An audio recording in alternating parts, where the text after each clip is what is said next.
think we're going. And the Blue Jean Committee is somewhere, somewhere from the Midwest. Okay. And then, but they're supposed to be like a Steely Dan type thing. So then they start playing like California tunes. You know, like their whole. They were a Chicago blues band, and then, yeah. Check it out. Okay. Check it out. Check it out. Hearing us in 2017. Hey yo. That one. Different perspective. Is that a little nice too close up? A little too. There we go. I think it's just right. We're doing a little bit different. Little Spruce Goose. It is October. It is October the 8th. October 8th. This wheat. Oh yeah. This wheat. No. This wheat is 18. Yeah. Yeah, October 8th. You said 8th though. How would you say 8th? I never learned that. 1, 2, 3, 4, 5, 6, 7, wheat. Not these wheat is 18. I know, but I'm saying you 10 said wheat. Oh, for October. Oh, 10. Right. Nov. Dies. And then dies wheat, not that's dies terrible. Sweet. No way. That's 18, not 21, 22, 23. 21. I had a French teacher in high school, Miss Dupont, Mademoiselle Dupont. She was from France, and she always said that my accent was very French, very French, very French. Well, that's nice. Thank you, Mrs. Dupont. Mademoiselle Dupont. Dupont. You have lost it. I have definitely lost it. You know why? Because my French accent is what is at the beginning of Beauty and the Beast now. Bonjour, bonjour. And Lumiere. It's got a New Orleans French flavor. Yeah. Twang. Lumiere. Pull up a chair. Yeah, it should be Lumiere, right? But is it Lumiere? Do they call him Lumiere?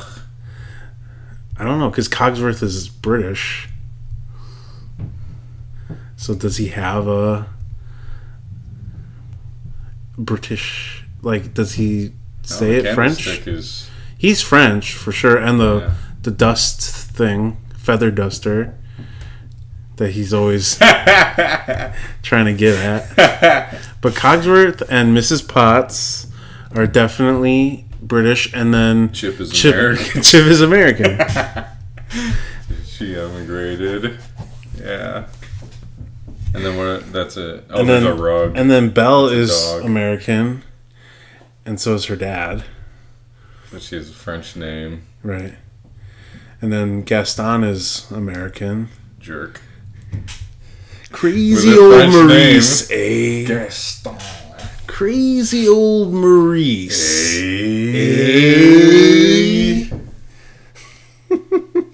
Telling you, dude. I watched that a little while ago. It broke me up. I don't have the Beauty and the Beast.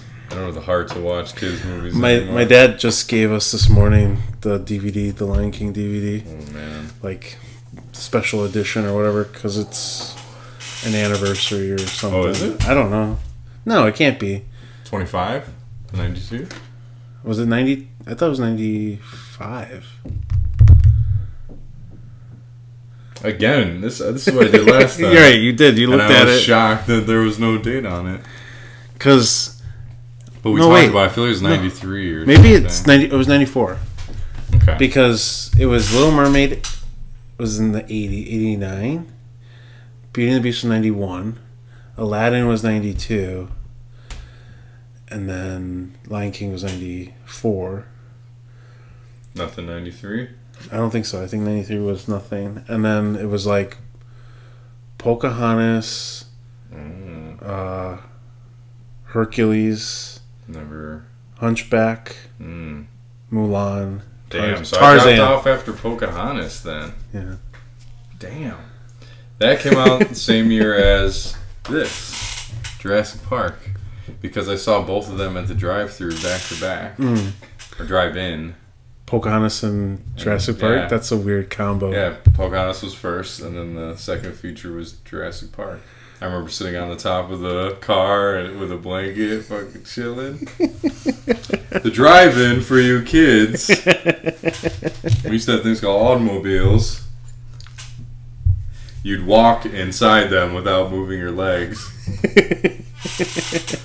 And then you would go park yourself in front of a big old TV. I don't think I ever did that. First flat screens. And you'd watch movies from the car. And there would be speakers, you know, because it didn't come from the screen or outside. So everyone had speakers inside. You never went to a drive-in? I don't think so. The closest thing I think is the Disney drive-in restaurant. Sci-fi drive-in restaurant. It's pretty cool. For kids, it's pretty cool. The tables and the booths for us non-Chicagoans, the booths, they're shaped like cars. So they all have a front end and a back end, and then in between it's like a booth. And then it's pitch black.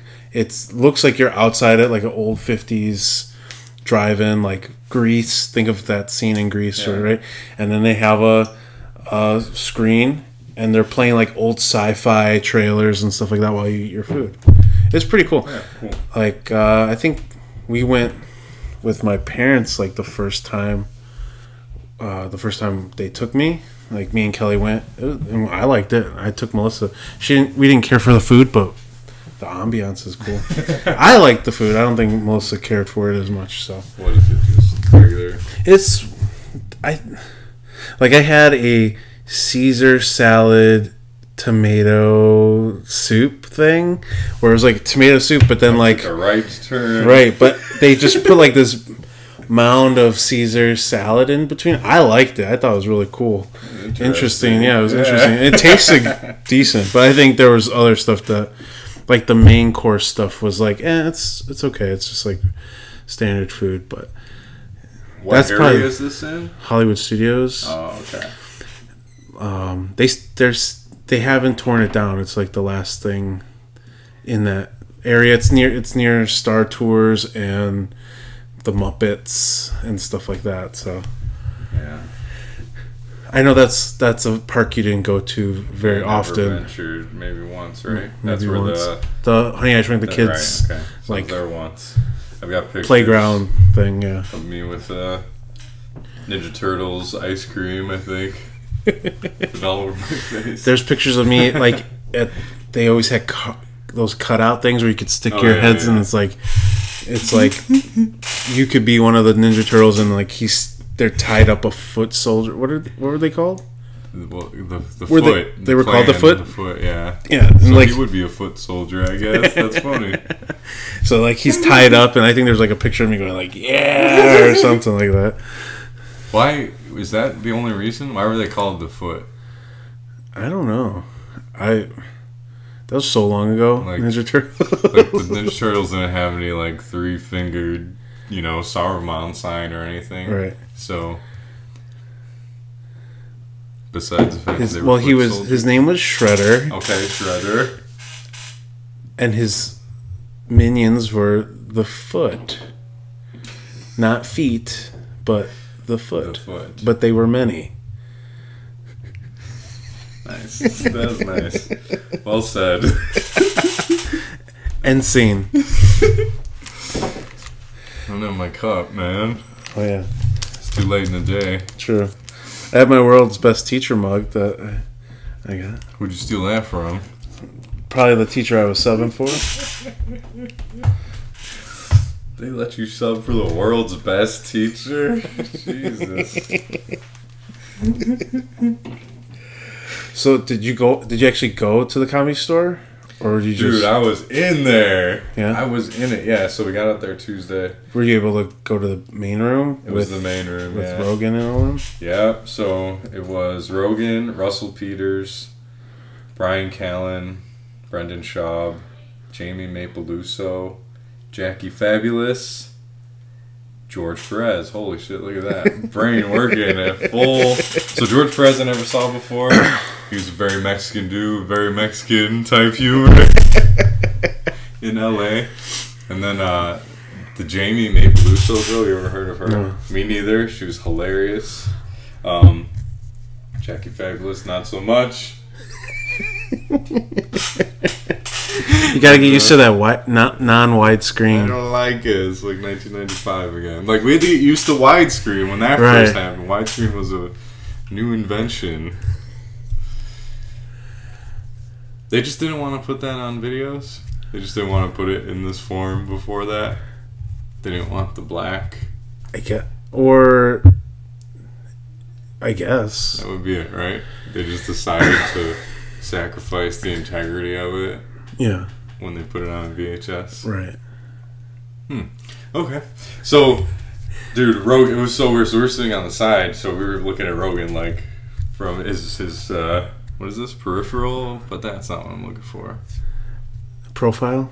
Looking at his profile, yeah. It was weird, man. It was fucking cool, though. Everyone did, like, maybe 15, 20 minutes at the most. And then, so he was funny as shit. Talking a lot about how everyone hates white people and shit now. And then Russell Peters, you could tell he came out. Have you seen any of his specials? I think he's pretty funny. I'd seen his specials and I thought he was funny, but I wasn't like overwhelmed with it. Dude, because he's one of those like, how to put it? Like rated G. Oh, okay. Like, sure. Like, so he's like very family friendly. He's a clean, clean for the most part. Yeah. Well, live, you could tell. I mean, he came out. He had bits, but he did like crowd work for like the first 10 minutes, hilariously. Like, holy shit! I mean, there's parts in some of his specials where he does crowd work, where he's like dogging on people for being. It was fucking funny. I was just so impressed that he was just. You could just by looking at him, he was just like professional. Right. He was like calm, didn't really give a shit, you know, whether or not it turned out right. Like, he was just totally flying out there. I was super impressed by that. So, like, he was probably the most impressed of the night, and then Rogan was just Rogan doing his thing, hilarious.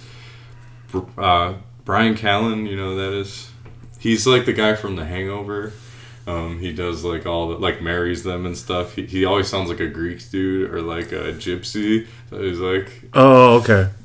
Yeah, I think you know what I'm talking about. So he has podcasts too, like with that dude Brendan Schaub, who's the big UFC dude, the fighter and the kid or whatever. He was last. He went for a long time, and it was pretty good, like super kind of storyteller. But he just came out with a special on Hulu. So I either saw special material or I saw, like, you know, they usually seem to scrap the stuff after. But it was cool, man. Like, if I lived in LA, I would be there regularly. It was only $22, you know, piece for tickets, which I feel like, I mean, when I saw Bill Burr here or John Mulaney, it was $50-$60. It seemed like after everything was said and done. So it was cool. It was like, I was definitely sitting there and, you know, pondering. Yeah, it was nice. So that's how we started. Yeah, I was on vacation, road trip. Hit up California, Arizona, Utah, Colorado, Missouri. We stopped in Kansas City on the way back to get some barbecue. Jack Stacks, it was called. One of the most, you know, reputable, like, it's like a big vaulted ceiling barn type deal. I got burnt end sandwich with jalapeno. So the important thing about this trip is I ate like shit. We stopped at like every 7-Eleven to get like sugary treats and chips and everything. So I had a bunch of puffs. I had a bunch of chips, honey buns, cupcakes, pop, because like I buy water bottled all the time and I buy bubble water. But if I go to a 7-Eleven and I buy water, I don't know, I just always feel like I'm being ripped off or something. True, yeah. It's like, I'm gonna pay $2.50 for this fucking thing that I could get out of the tap type deal. Yeah. So I drank a lot of pop because it would always be like 2 for $3. So then you're like, oh yeah, might as well. So I don't know. I didn't weigh myself, but I gotta be up at least 10 pounds. I would figure. Like I'm from 160 whatever up to 175 at the best. I would say. We were gonna go back to the no carb thing this week, and we totally fell off after like Tuesday. What was the first carb that determined it? I think we just ordered pizza because like we just all got home too really late, and it was like we need to eat something, and it's like, do you want to cook now? Do you want to cook now? And I was like, all right, well, what do you? All right, we'll order pizza. We had like pizza and fried zucchini. And it was like, so I was like, I got my vegetable in, even though it was deep fried. Even though it was deep fried, but whatever. Yeah, I followed that up, and then when I got home that night, I'm thinking, okay, you're gonna have to like clean your act up here, and I ordered a pizza that night because I wasn't ready to stop, right? And I'm not ready to stop. Once you start eating this sugar, right? It's hard, fucking ridiculous, dude. Like I just want it now. Right. I want a pop. I haven't wanted a pop for a while. I bet you the challenge set it all up, and all those different kinds. Well, I was drinking the rest of right for like that whole week, and then I think that's what it was like. All right, well. That week we just, because we were drinking pop and stuff, like we were just, and Melissa wanted carbs. Like she's going in for her like glucose test, and so she's like, I want to get it all in before this test, because after the test, then we definitely are like we have to be super strict about it, because she's testing herself, doing blood sugar tests all the time. So that's if they find the gestational diabetes again, which is probably going to happen, because she had it last time. Yeah. Oh, so we were basically eating keto because she couldn't eat carbs and stuff. Of course, I was like going to Burger King or Popeyes on the way home to sort of like suffice the craving. Like I know I'm not going to get it at home, and I don't want to eat it in front of her, so I'm just going to hit up Burger King and get like a Whopper or something, and then she'd be like, well, you're not eating a lot. But then again, we weren't eating a lot to begin with, because we didn't.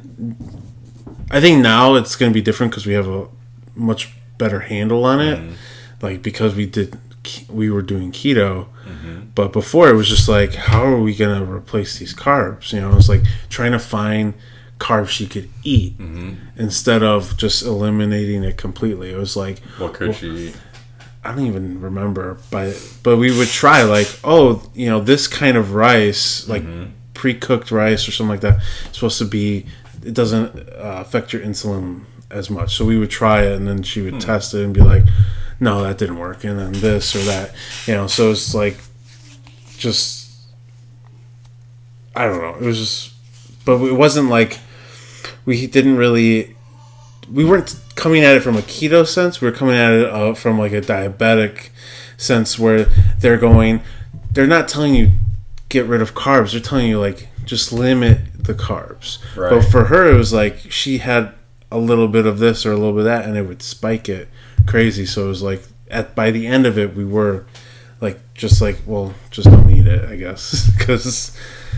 Now, when you get diabetes or when you get gestational diabetes, how do you find out? You just get faint, or do you get tested for that? She got tested for it, and then they found, I guess they just do that normally because it can happen, and it happens during the third trimester. So it's not like it doesn't happen the whole pregnancy. It just happens at the end, and so it's like, okay, so the last 3 months or 4 months we have to.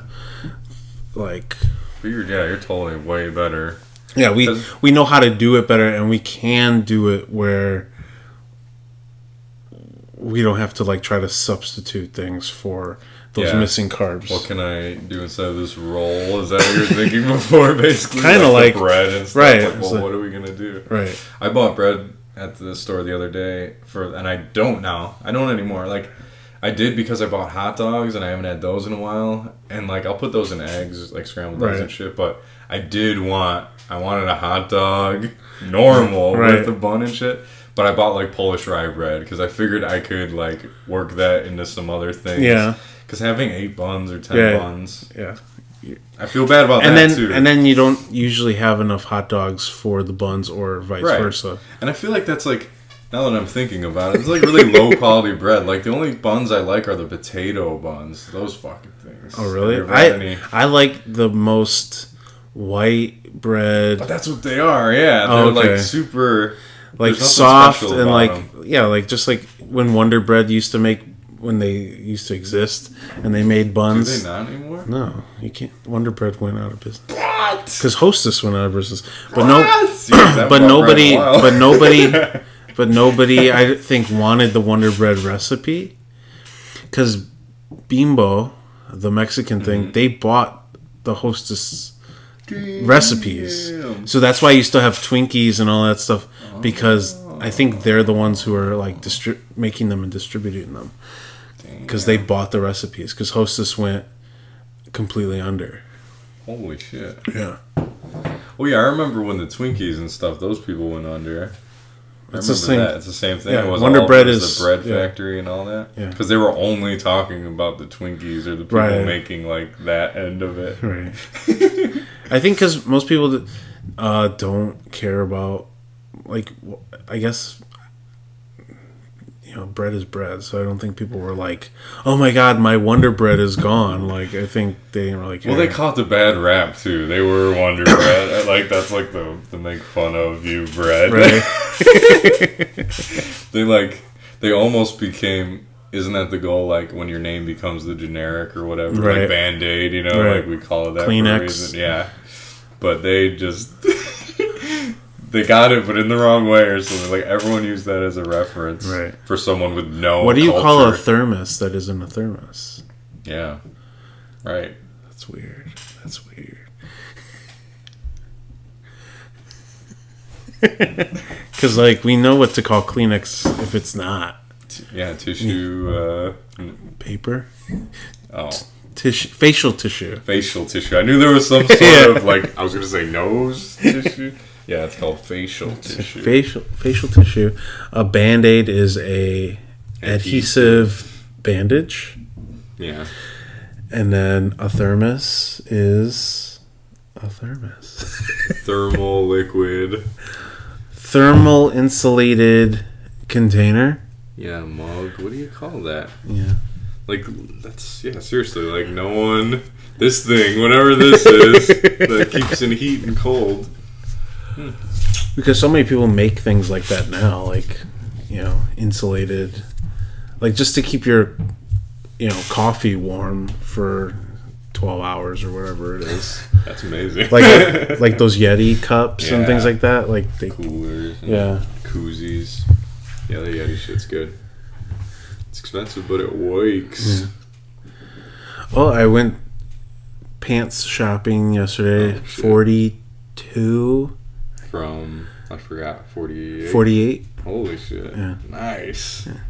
And it was comfortable too. It wasn't like, but we went to Duluth Trading Company. I don't if you've ever been there. I've heard of them. Yeah, and they make, like, you know, higher end work clothes, and so I don't know if it's just because it was them, you know, because I still went to JCPenney and was like, I can fit in an 18 shirt, but I need the big size for, like, because my shoulders are so broad or whatever. I don't know what the hell it is. It's like it doesn't, like, it's not long enough. Doesn't line up right. Right. Yeah. And I'm just like, but then you go to get the big size, they don't make 18. Like the smallest collar is 18 and a half. I could probably, if I had big, I could do 17 and a half. Because my neck isn't humongous where it needs to be that. I just need long arms and broad shoulder, and I probably could fit like a 17 and a half, but it's like so irritating. It's like, do you have long arms too? I guess, because if I wear a 35, 36, the sleeve comes to like here, so I'm guessing. But your wingspan is supposed to be your height. It's supposed to be, right? That's what they say.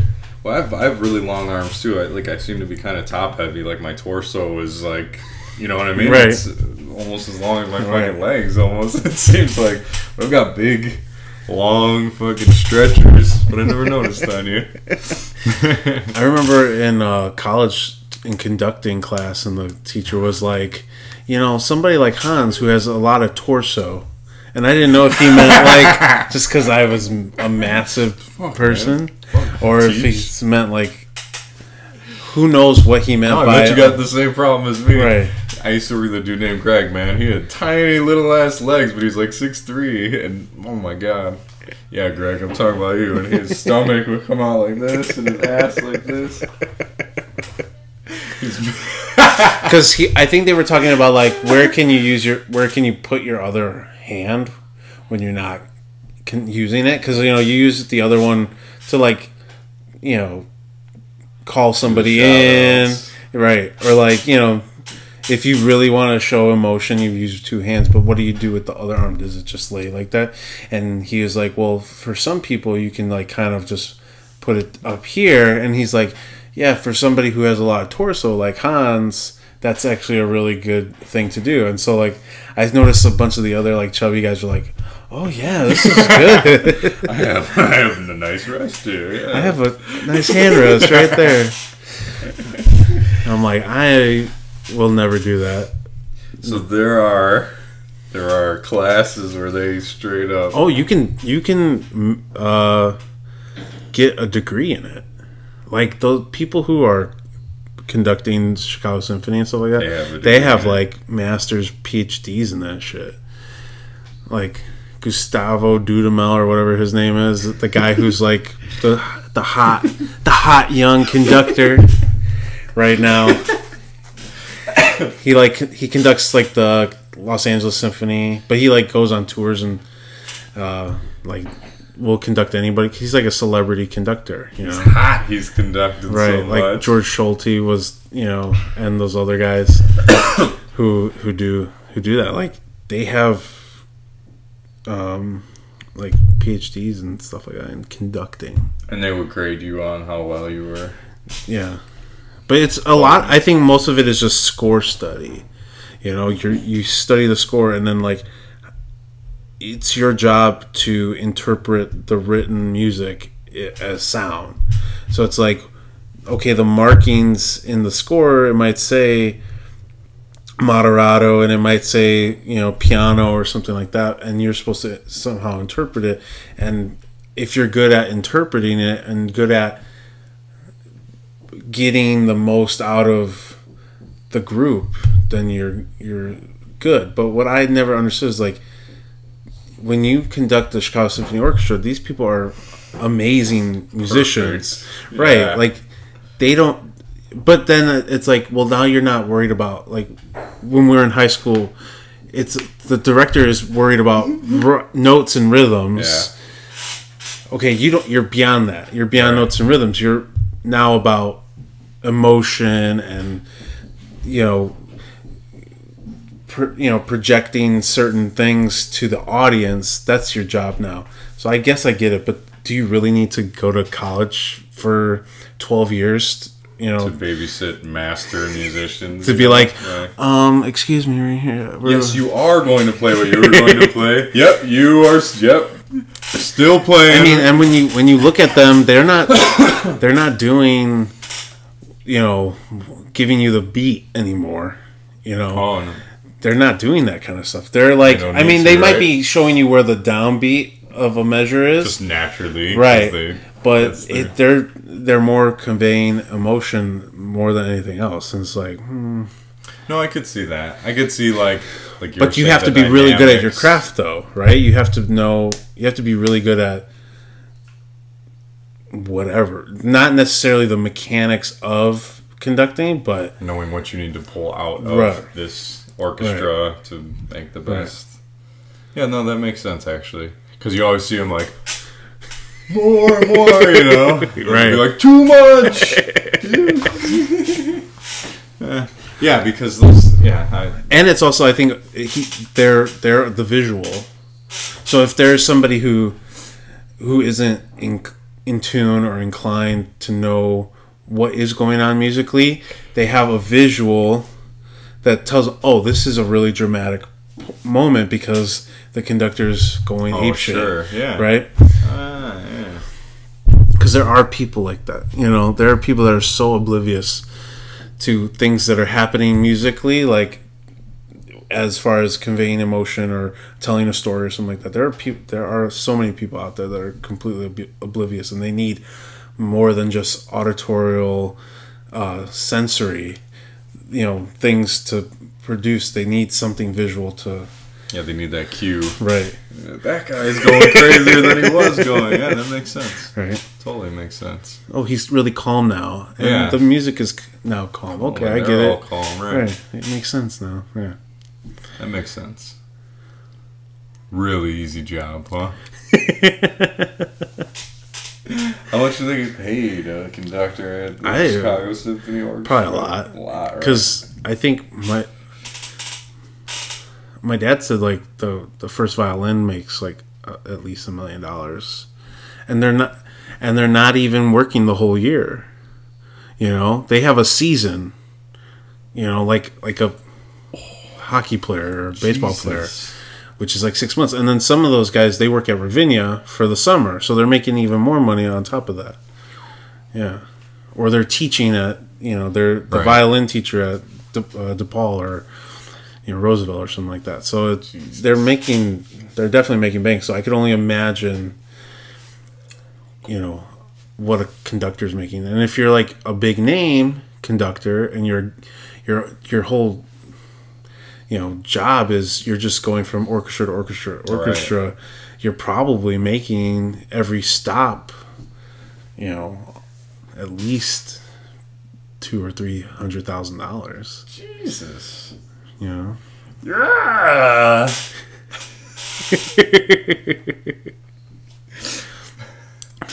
So I guess it could pay, but you really gotta love classical music, which is something that like I don't.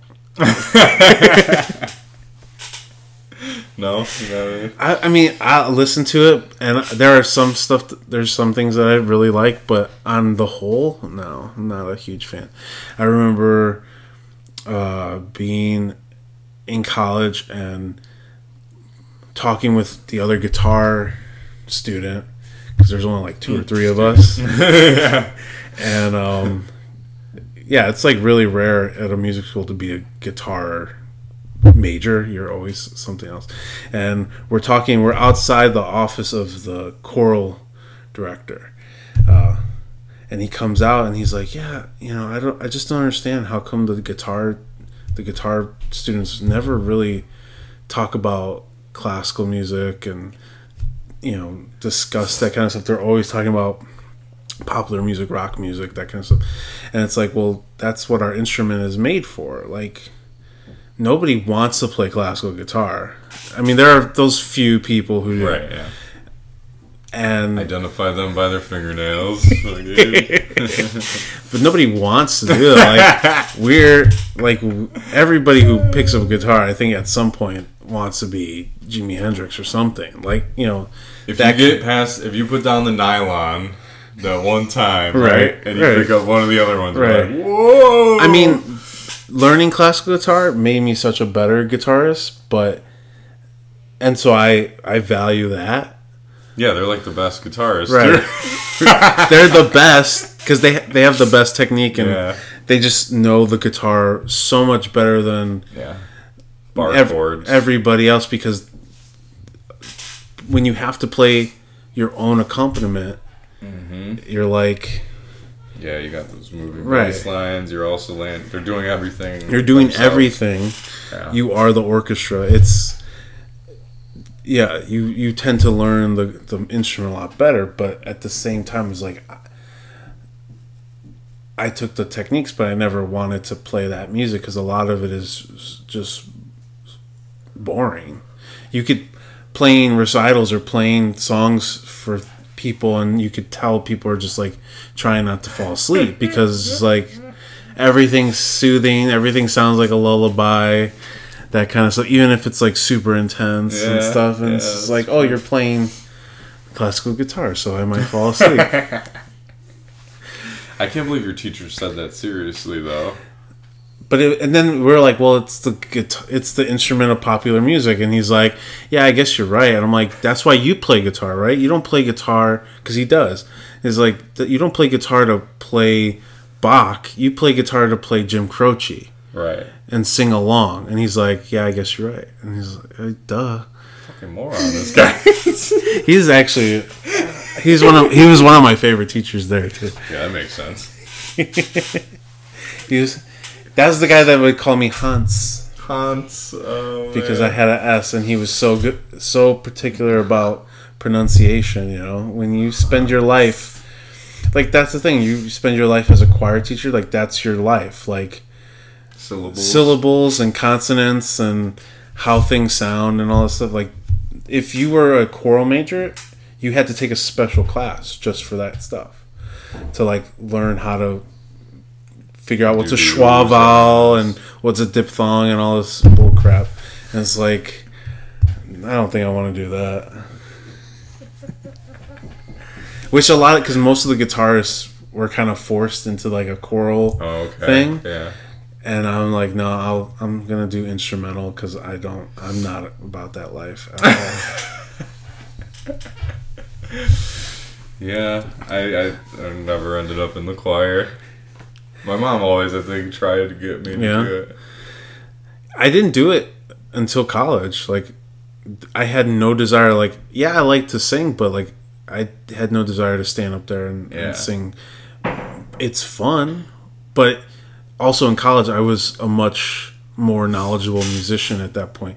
So being thrown to the wolves and being like sight singing and all this stuff like that, it was a lot quicker to do. But I know that like in high school, you wouldn't be doing that. Like, you wouldn't be making music like that quick, right? And it'd be such an arduous and tedious. Plus you're a dude, so most of the dudes that are in choir are not, either they're there because they think it's an easy grade, or I don't know what else, but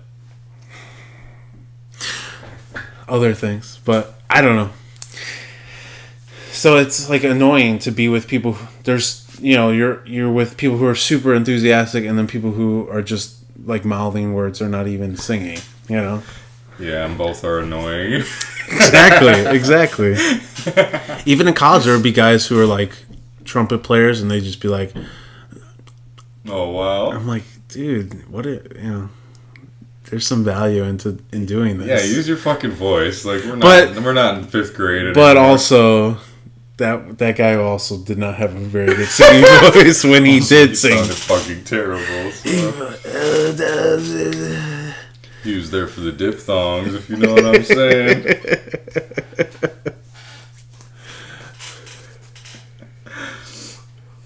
You should learn harp.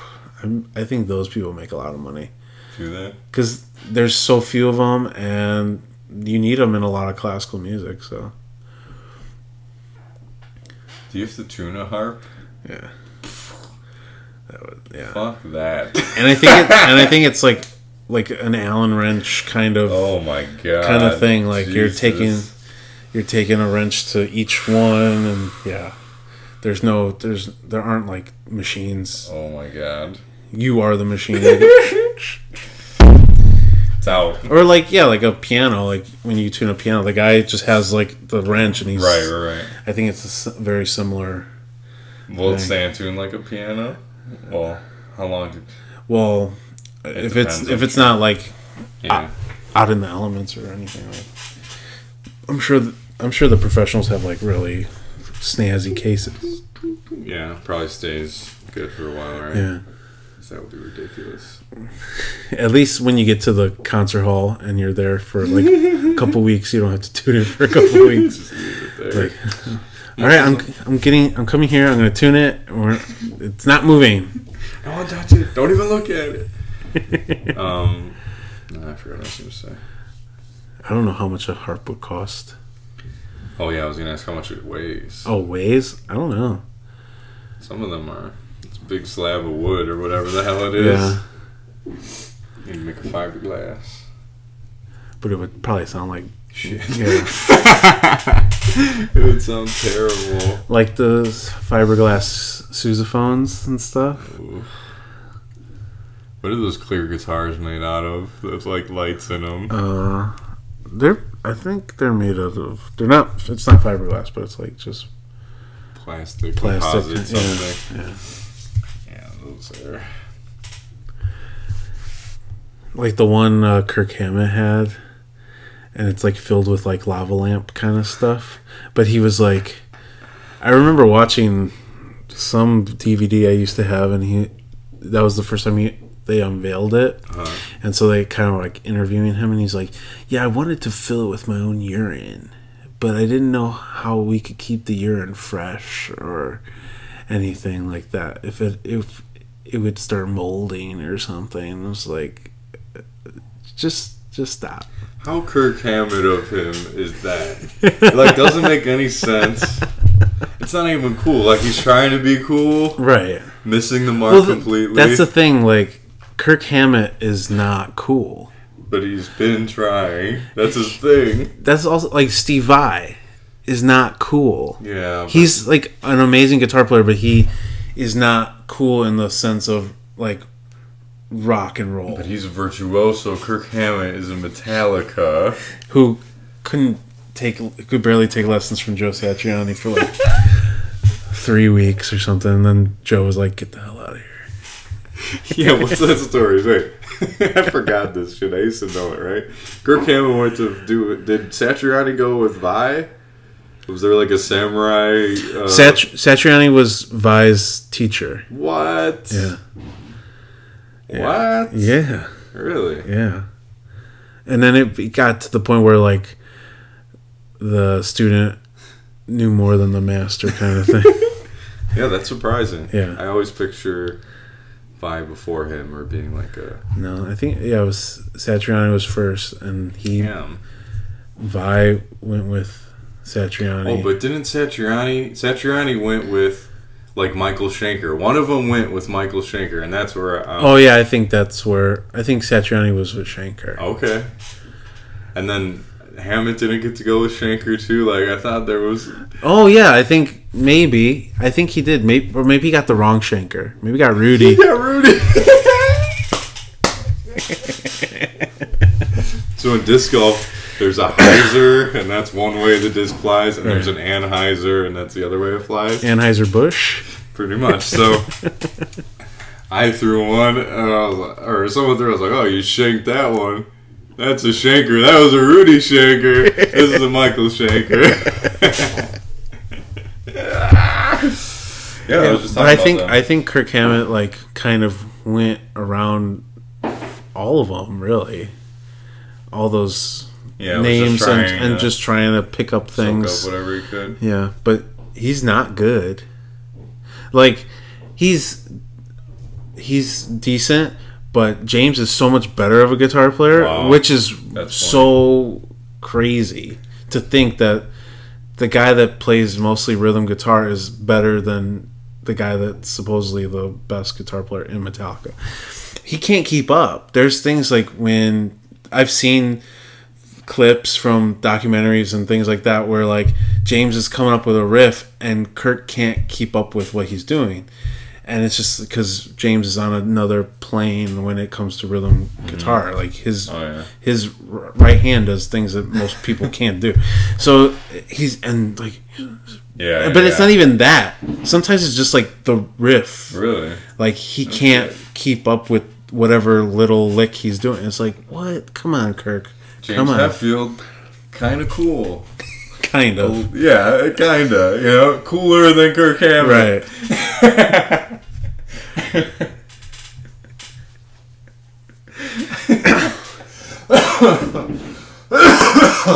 That's what I can do. I get off. But yeah, it was like, I don't know, it's just crazy because like I saw, Steve Vai's version of G3 Summit, right? Where he had Zach Wild, he had Toast in a bus, he had Nuno Betancourt, he had, I think there was one more person, and you said Zach Wild, right? Yeah, I think so. And I took one of the teachers that I used to work with that I like gave rides to we went and saw it. He's not like a huge music person, and he was like, he didn't know anybody who we went to go see. Like he's just like completely oblivious to that kind of stuff. But afterwards we were talking about it, like, you know, for a few days, and he's like, yeah, I could kind of tell that Steve Vai really wasn't cool. Like he was obviously really good at what he does, but he's more like one of those nerdy kind of musician kind of guys that are like, they're just really obsessed with what they're doing, and so they're good because of that. And he's like, but compared to like Zakk Wylde, who's like, you know, talking about, you know, whatever he talks about, and drinking and being a Viking, drinking, fighting, walking, Nuno Betancourt, Robert Torero. and I'm like, if it's that obvious to this guy, who's like doesn't really pay attention to that aspect of like rock and roll and musicians and stuff like that, if he can see it, then it's got to be so obvious that this guy. And that, to me, I'd never really seen Steve Vai live either. Like my thing is, like, my idea of Steve Vai was like from Crossroads, and like the random videos that I would watch, which is like out of context, and so it does seem kind of cool. Yeah. But the moment he starts talking, it's like, dude, you should be in front of like a computer or something.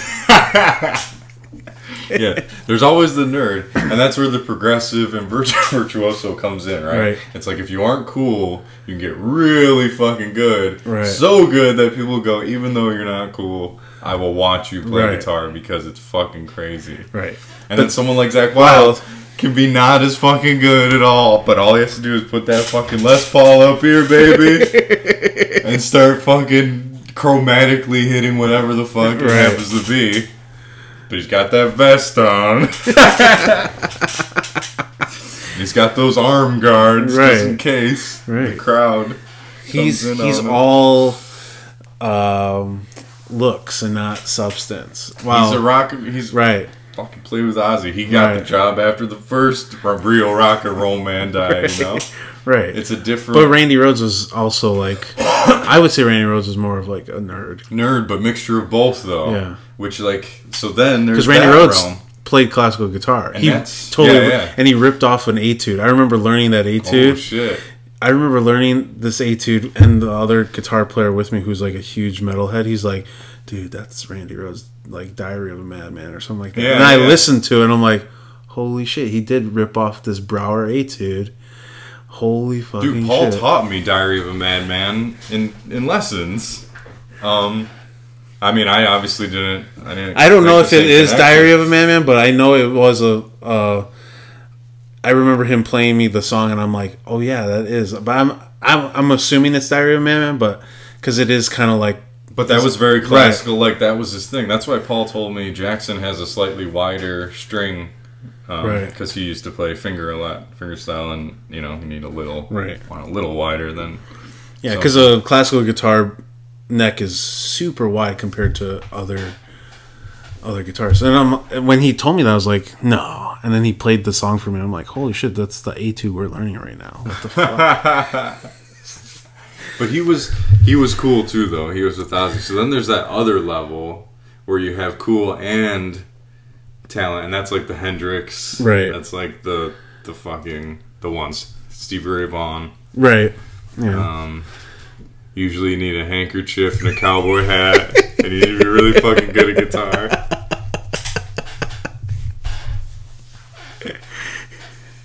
That's the secret. And I'm not any of those three. God damn it! Or you can be, I would say, even under a Zakk Wylde, but be super, like, just all looks and I'm super cool. Be super cool, but like have no skills whatsoever. And that's John Lennon. That's John Lennon. That's Kirk Cobain. Kirk Cobain. Yeah. There's that other level. There's the deliberately. Well, Kirk Cobain was deliberately. John Lennon, like, from a different time, and he just pretty much just would hang. I watched a documentary where he was like, people were like, yeah, he would just hang out with like musicians and just hear something and be like, "Oh, teach me that." And then it would be like he would learn that, and then Strawberry Fields next. Stuff like that. It would be like that's why a lot of old Beatles stuff, which is what I like the most, is just like pop, R&B kind of stuff, because he was hanging out with all these like R&B musicians from London or wherever they would travel. He would meet up with these guys and he would just learn different licks and things like that, and then they would just incorporate them into Beatles songs. And it's like he's the most profitable plagiarist in the history of Zeppelin. True. So there's cool, no talent. There's cool, a little bit of talent. That's a Zakk Wylde. Right. Then there's cool with talent. Oh no! Then there's no cool talent. No cool talent, and then cool talent. 4 levels. And we're pretty easily able to put people in this category too. True. What's I can't think of what's a Billy Corgan.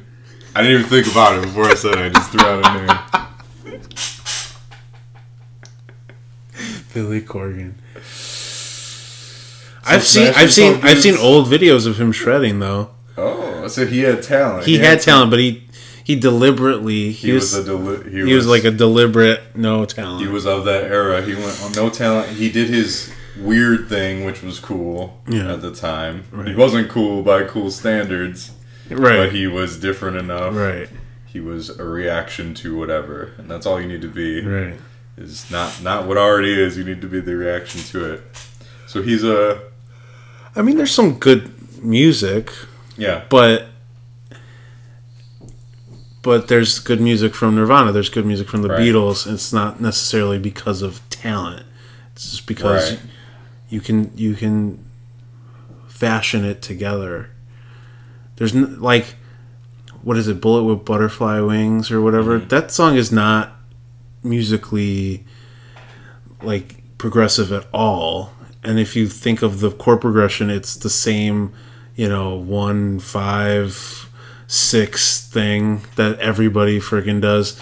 So, but like you said, it was a reaction to, and they came up at the right time. Mm-hmm. Like they came up during the grunge era, and could kind of, because everything after that song is not as grungy. If you after Bullet with Butterfly Wings. Well, I don't know their discography enough to know at what point that came in. I had Rotten Apples, which was their greatest hits. Bullet for Butterfly Wings is the song that, like, I could be mistaken, and Kelly, you can let me know, because she was a huge Smashing Pumpkins fan. But I thought that was the song that broke them. That was their big. Because I thought he still had hair in that video. He had hair in a couple of them. Right. And then it was like... I always thought it was like 1979 or something. Maybe that was later. Because I think that's Melancholy and the Infinite Sadness. I think all those songs came from that. And that's because that's a 2-disc thing. I think most of those songs, like, 1979 and... that. I mean, I guess Cherub Rock is the closest thing to... Bullet with Butterfly Wings or whatever the fuck. That's what it's called. Yeah. It just sounds stupid. Be with the bee wee. All right, does that sound better? Be with the bee wee. But yeah, it just Bullet with Bullet with Butterfly Wings just sounds weird. But yeah, I think that's the first one, and then like everything else, to me, everything else is subsequently like more chill, and there isn't as much aggression. He got faggy. Right? Yeah. It mellowed hard, got orchestral. Yeah, like tonight is like all right, it's all strings and shit. Yeah. Yeah, he mellowed. But see, that's like, I don't know when Cherub Rock came out. And it's like the closest thing to Bullet with Butterfly Wings. Well, like out of the whole grunge thing, I feel like the only ones that actually prized talent were like Pearl Jam as far as solos and stuff. Like, because they actually wrote rock songs with like minute-and-a-half long solos and shit, and it would be like... Well, they were like the Led Zeppelin of the grunge. They were very rock and roll. Right. They were like kind of the old-school rock and roll, Neil Young-esque grungers, right? Right. Then you had Soundgarden. They were more on the metal side. They were more the Ozzy. And they were more progressive, too. Like Time Signatures, weird. Like tons of Nine, tons of weird shit. And Kim Thayil would use weird harmonies, too, I think. He was an interesting... Yeah, really, like, pinch harmonics, weird shit, right? But, I don't know, I was listening to, like, Bad Motor Finger, and that's their second album? I thought that was always their first. And apparently one snuck in there, like, in '89 that I've never even listened to. Oh, yeah. Yeah, and I was listening to those. They're, like... what I would describe as like loosely structured or whatever. It's like just none of the parts really go together. It's like they did this and like, okay, well, we'll do this for the next minute and then end. I don't know. I was really not impressed with like the first album or Bad Motor Finger with how the songs were put together or like done. I was just like, this. I think maybe that's why I don't really listen to it that much. Is because that's how I feel. I feel like it's very chaotic and it's not cohesive enough, and I can't get into it as much. And that's weird that I had that thought. Like after listening, I used to because I know you used to really like it, and I would be like, oh yeah, let me listen to it, and I'm like, I don't know if I can do this because it's just all over the place. Super Unknown and stuff. It seems to get a little tighter. But they still have a lot of those. But is that you know, a Kim Thayil versus Chris Cornell kind of thing? Is the more cohesive song a Chris Cornell song, and the more chaotic ones are Kim Thayil? You know, because I would say he's probably more of the musician and guitarist, right? He's the guitarist. He's the one writing all that. Chris Cornell played guitar in the band, right? He played some drop D chords. What is up with that? All right, you know the Fell on Black Days video where it's live? What the fuck happens there? It starts with the chords normally, and then there's supposed to be a wow, but instead it's like a it's fucking bad. It's not the right fucking note, dude. And it's just one all by itself. I don't know who's playing which guitar as many times as I've watched. Maybe they gave him the wrong guitar. They gave him the baritone guitar. I was like, what the fuck? And that live video, he sings really nicely, but it's not the same as the live one, obviously. He doesn't like break up as much shit. So, Smashing Pumpkins took the really, I would say, soft orchestral. They mellowed. They took that end. So did Stone Temple Pilots. They mellowed too, right? They got super mellow. And I love that first album. Was it Core? Core, I think. Yeah. The first one. That one's got some great songs on it. But you know what's weird? So, when Scott Weiland died, I started watching all the live performances, and he's fucking amazing, but during Core era, maniac, like dancing, doing the coolest shit ever. Like where I would go, that's the coolest frontman I've ever seen, right there. Bam, doing it. And I don't even think it's due to his drugs or anything. You don't think it's heroin? Like I really don't, dude, because you could tell he's fat faced, he's super heroined out during all this shit at first. You know, I think the music changed, and like you can tell because even the songs like. He just doesn't have the energy to do it, or he'll be like in a suit because it's like a regular I'm gonna sing now song on a stool type deal, you know. Something weird happened there because I showed a couple people. I was like, look, it's Scott Weiland, just watch this shit, you know. And then that Core era, like Letterman, I think was the first one to have them on their show. Like he heard them and then put them on like a bunch of times. It's crazy the drop in energy. I don't even understand it. And it wouldn't be, you know, he's not the one writing the riffs and shit. Yeah, that's true. And that guy's a great guitar player. Yeah. Dell, I don't know. Yeah. Something like that. They're going on tour soon, I think, with that Filipino guy. They got a Filipino too, you said, right? Yeah. I remember... They're killing motherfuckers now at this point. That Filipino better watch out. But Because I remember, like, I was like kind of intrigued about the fact that they were just doing this open. Yeah, I know. Audition. You could just send. And when I went on the website, they had every like latest post came up, right? So you could listen to people, you're listening to some of these people, and you're like, holy shit! But then he did it because they had like 2 tracks that you could download and record over. Yeah. But this dude put up every single song from like Core or something like that from YouTube with a live band. Cheater. Like he was obviously doing like a tribute band or something like that for years. Yeah. And he's just like, well, I guess I could do this. And that was like one of the main things that was up on the website. And I'm like, oh, this guy's probably gonna do it because like he went above and beyond. But I knew they were gonna pick like a bunch of people and then audition them. Yeah. But I guess he made it through all that other stuff. It's like it's weird that these Filipino guys are taking over, classic rock bands. Every classic rock band. Philippines? I think so. Yeah, because it looked like they were in like some shack, shanty town.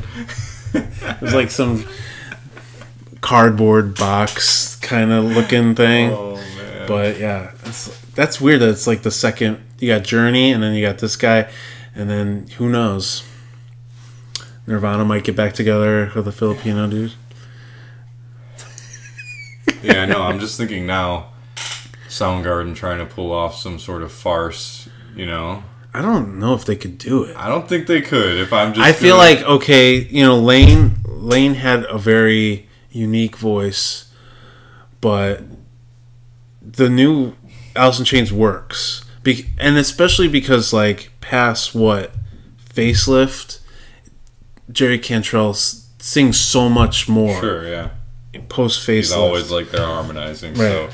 And so it works because I saw them like a year or 2 ago. It works. They played the old songs. I'm not like going, "Where's Lane? This is bullshit." Well, he sounds exactly like him. That's true. That's which is what that's weird. That's more my problem with it, honestly, because he sounds so much like him. Yeah, because it's like he does sound like him, but I can tell that it's not him, so I'm okay with it. You can tell it's not him just because it is a different person, but god damn it, does he sound, it's like... And then I wonder, okay, well now what about all the new music? Are you singing as yourself? Or are you trying to do an impression of fucking Lane Staley still with the new music? I feel like it's not an impression. Okay. I feel like that's how he sounds. Naturally his voice. Yeah, because when they sang the newer stuff, it sounded exactly the same, and it never felt like I'm doing an impression of Lane Staley. It always just felt like this guy is singing. Yeah, something about it I don't like, because it seems like an impression to me. Right. It could be a coincidence. Yeah, he fucking has a great voice. Or that's why Jerry picked him. Like, oh, that's how you sing? Oh, okay. Well, you sound a lot like Lane, so let's put you in. Yeah. But I don't think you could find somebody with the range. Dude, no. Right? That he had. Because Lane Staley had he had a timbre and he had a tone. Right. Like, it's there. But he didn't really have a vocal range. Dude, not like that. Yeah. Dude, no. Like 7 octaves. It's for real. I told you this already, I think, but I just noticed like 5 months ago when I started revisiting Soundgarden, whenever the fuck he died, that I wasn't ever even singing the octave it ever was. I was singing 3 lower, right. In my best voice, but like it never even dawned on me that I should be like, and it's fucking crazy, dude. Right. It is. I don't think they could. Right. And they'll try. Now that I'm thinking about it, they're gonna fucking try it at some point. They'll have like 3 people. Yeah, right. Exactly. This is our low, Chris Cornell. This is our medium range. This is I Go Hungry, Chris Cornell. It's a woman. the only person who can hit those notes. Mariah Carey. She can't hit those notes anymore. What's wrong with her? She can't sing anymore. Why? The last time she sang the All I Want for Christmas, which was like 2 years ago, she bombed it. What? What happened? She can't hit those notes anymore. She's old. Like, that is a special register, right? Like, it's the woman's version of falsetto. and most women can't even sing that. You know, it's called like tin whistle or some weird ass thing.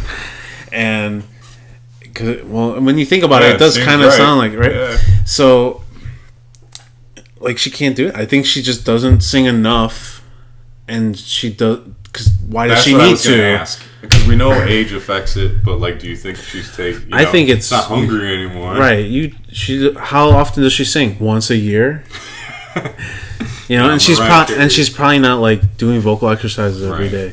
She probably never did vocal exercises because it was probably just all raw talent. Like, she never had to be like. I mean, maybe when she was touring, she was doing stuff to like maintain it, right? I'm sure they had some professional dude sitting there with her. But she had 4 octaves legitimately, right? That's what they used to say. Some shit. Chris Cornell's got 4. But yeah, like last year, I think they had Ariana Grande sing it instead of her. Damn. Like live on television. Well, she's got to be 50 something now, right? Or 30. Yeah, something like. Yeah. If we're 30, she's over 50. Yeah. Because Ariana Grande can sound exactly like Mariah Carey. She has the same like she can do that high. I don't know if she has though she has a really low range when you listen to some of her stuff. She sings really low, so maybe she does have a very similar range. But like that's why she's famous. Ariana Grande is famous because she sounds like Mariah Carey. Oh, really? People were like, "Have you heard this girl? She sounds just like Mariah Carey." She can sing, you know, she was singing Mariah Carey songs and singing them just like her, and people were like, "Oh my god, she sounds like Mariah Carey." And then I think she was on like a Nickelodeon show and got canceled or something, and then she just became a singer because she could sound like Carey. Ariana Grande. That's a fake name, no? I don't think so. Should be. I think she's just Italian. Grande? Can I get a venti latte? Can I get an Ariana Grande skim? Sorry. Can I get a pumpkin spice Ariana Grande? So yeah, so I don't think she sings anymore now because like she was publicly humiliated. Jesus. Like Kelly sent me an article a few years ago about how "All I Want for Christmas" is the greatest Christmas song ever written, and how Mariah Carey did so much research as to what made all the older Christmas songs really popular, and there was like this one special chord that all of them had. I don't remember what chord it is, but they all have. I think it's like some weird ass like, you know, suspended 13 over whatever. And they all had this weird ass chord. Like we're talking about like "I'm Dreaming of a White Christmas," like old tunes like that type thing. Like because she took all the knowledge. Right, and then she took like, you know, Phil Spector, he did his Christmas album, and when Phil Spector did his Christmas album, originally it wasn't a hit until like 10 years later, like the 70s, it was a huge hit. Get a chance every Christmas, that, you know, those songs. Oh, okay. Snow's falling down, Christmas. And when you listen to "All I Want for Christmas," it has that like like bells, you know, like Phil Spector wall of sound garbage, right? Like I'm gonna have 1 million people in this studio playing all the same stupid line. 100 didgeridoos plus 100 glockenspiels, all playing a chromatic passage. An army of didgeridoos. But like, yeah, she like, and then like, and the guy who helped write it is like, yeah, I helped write it, but it was all her. Really? Yeah, which is odd. I would not. That's weird. Like somebody giving her all the credit. She must have paid him a lot of money to be like, you give me the credit. If someone asks you about this, I wrote it. Fucking did it. So I did a bunch of research. I found a magic chord. I think it's like, I think it's some like weird like chromatic chord.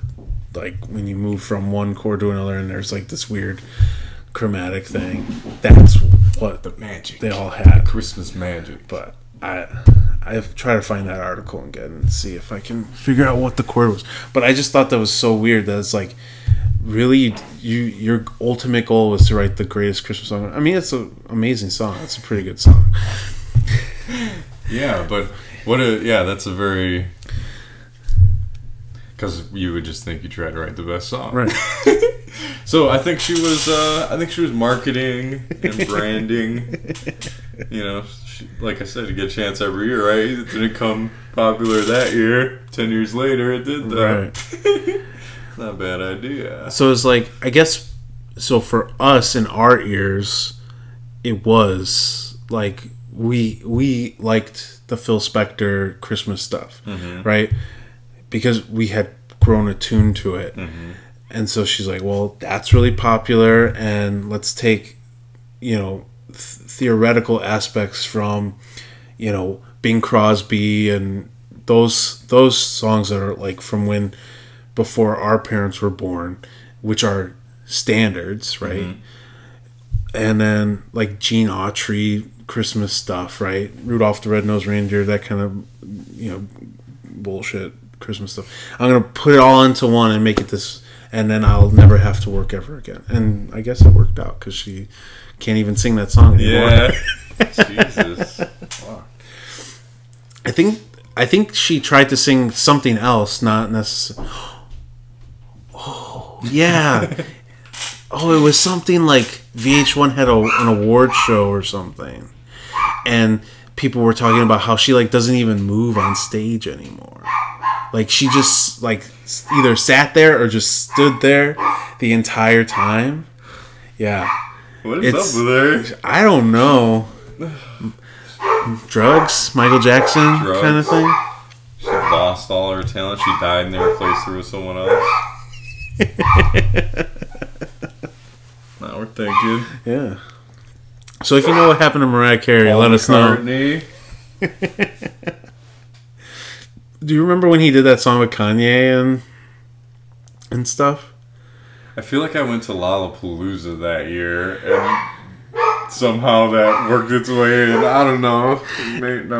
It was really sad when being a music teacher and kids going like, have you heard of this new guy, Paul McCartney? Oh, and I'm like, look, kid.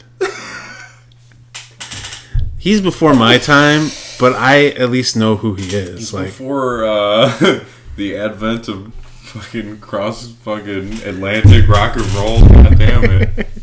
Jesus. Don't even know Paul McCartney. Yeah, I asked Keisha, I was like, you know what Tom Petty is, right?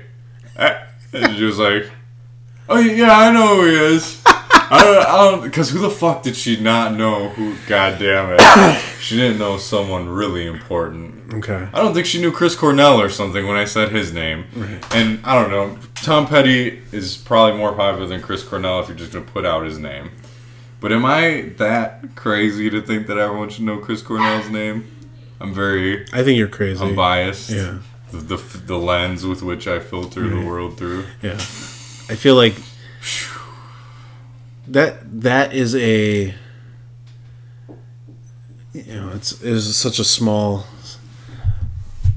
I mean, it was huge when it happened, but not for us. But not for us, right? It was afterwards. It was right before us. Yeah. And when people think of grunge and things like that, they, you know, it's Kurt Cobain. They don't know it. They don't know Alice in Chains. They don't know Soundgarden. They don't know Pearl Jam or Mookie Blaylock. They know Eddie Vedder. They know Pearl Jam. No, they don't know They don't know Mookie Blaylock, but they know Pearl Jam, and they know. And they don't know the basketball player. He's running around his ukulele. They know all about him. I don't think they even know who Eddie Vedder is. Field every 3 days. But what are you, the rookie of the year? No, I don't know. Okay, so in my opinion, yeah. That's like if you're gonna talk about like the British invasion, and you're gonna get really pissy if people don't know who Herman's Hermits is. It's like right. It's like no, they know the Beatles and they might know the Rolling Stones. That's it. They don't friggin' know Hermits. Yeah, from my perspective, well, so yeah, I think as far as rock singers go, Chris Cornell was the best one since he came around. Yeah, that's why I feel like he should transcend all genres, because people should just know that this motherfucker's voice. But they don't, because no one really gives a shit about who the best singer is. They want to. Plus, he wasn't like in the biggest band in the world at that time. He was like in the 4th biggest band,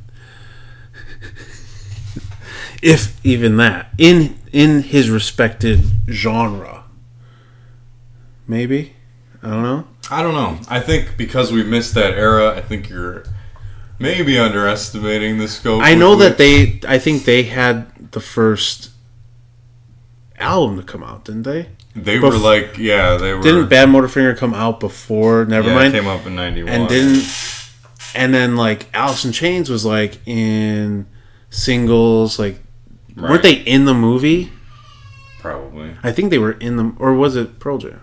No, they played in the movie. Alice in Chains played in the movie. Played in the movie? Yeah. What was Pearl Jam in? Pearl Jam was in a movie too, right? Oh. Well, they were all on the soundtrack. I don't know who fucking played during singles. I've never seen it myself. I've just seen shit about it. Right. Because it's the grunge movie. It's connected to a style of music we love. So, so I think that's why people don't know. I feel like if you listen, I feel like if you say you like rock and roll, you should know. So maybe, I don't know. I think rock and roll is too broad of a brush to say, like, because somebody might say I really love rock and roll, and they mean like 50s and 60s rock and roll. Well, it is a broad brush, but it's still an extension. It's they love Foghat and Boston and the Eagles, because that's, it's not a genre, but it's like a section of music that they're all very similar to each other. So if you said, I don't know, if you really liked Boston and all those bands, and then you said, I can't name anybody past Boston, because it's like I can't name any of them. Kansas, right? Like, and then you got, but somebody who's really passionate about that is like, how do you not know whoever? Like, I could. So what was Kansas the best at? I don't know. Nothing. Dust in the Wind. Nothing. They were the best at nothing. They had good tunes. What was it? Oh yeah, Carry On My Wayward Son. They were good at vocal harmonies. They had good tunes. They were not the best at vocal harmonies. They were not nothing. From being from Kansas, I think they did. They were the best in Kansas. They were the best in Kansas. But you know what I'm saying? Like, oh yeah, I get it. But I don't know. Considering it happened during our lifetimes, yes, I know it happened right in the beginning of our lifetime. I just assume. But I even remember being like in 7th and 8th grade and people not knowing anything about the bands I listened to, and it was mainly because like Kelly listened to all those grunge bands, but she didn't listen to Soundgarden or Alice in Chains. Yeah, the really good ones. She listened to Pearl Jam and Nirvana and Smashing Pumpkins and things like that. And so it was like, well, I don't want to listen to those because I hear those through her room wall every day. Like, let me find something else that's... And she would be like, well, there is Alice in Chains, there is Soundgarden, and be like, oh, okay. And then... But I remember being 7th or 8th grade and people not knowing anything about that. Not even knowing like some of the alternative bands that Kelly listened to, like Better Than Ezra and all those places. Like they didn't have any idea who those people were. A lot of kids did not pay attention to music at all. I feel like, but I feel like also, but if you wanted to talk about Spice Girls, if you want to talk about NSYNC or Britney Spears or Christina Aguilera, oh, they could talk to you forever about those people, because that was, I think, what was being served to us, right?